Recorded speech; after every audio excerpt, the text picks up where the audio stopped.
အနာဂတ်မှာဘုရင်မဖြစ်လာမဲ့ဘယ်လ်ဂျီယံနိုင်ငံရဲ့မင်းသမီးလေးအဲလီဇဘတ်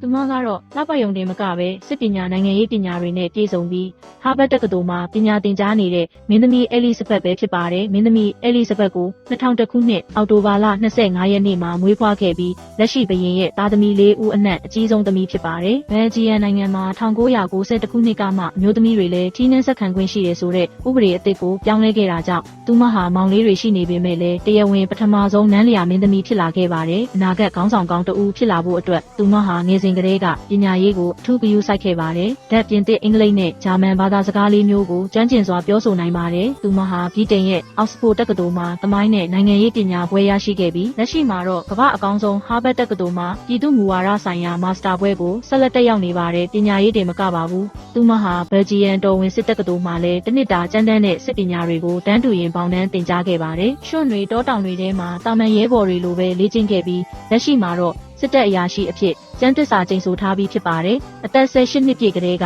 တရားဝင်တော်ဝင်တာဝန်တွေကိုစတင်ထမ်းဆောင်ခဲ့ပြီးပြည်သူတွေရဲ့အားကိုးချစ်ခင်မှုကိုရရှိထားပါတယ်။ခေတ်ပညာတတ်စစ်ပညာကျွမ်းကျင်ပြီးအလှပနဲ့အရေးချင်းကိုတွဲဖက်ပိုင်ဆိုင်ထားတဲ့မင်းသမီးအဲလီဇဘတ်ဟာနောက်တစ်ချိန်ဘယ်လ်ဂျီယံနိုင်ငံကိုအကောင်းဆုံးဦးဆောင်သွားမဲ့ဘုရင်မကြီးဖြစ်လာမှာသိကြပါတယ်။မိမိတို့ရဲ့ထင်မြင်ချက်တွေကိုလည်း comment မှာရေးပေးခဲ့ကြပါဦးနော်။အခုလိုစိတ်ဝင်စားစရာဗီဒီယိုတွေကိုဆက်ကြည့်ဖို့ကျွန်တော်ရဲ့ channel ကို like နဲ့ subscribe လုပ်ထားဖို့မမေ့ပါနဲ့ဦးအားလုံးကိုကျေးဇူးတင်ပါတယ်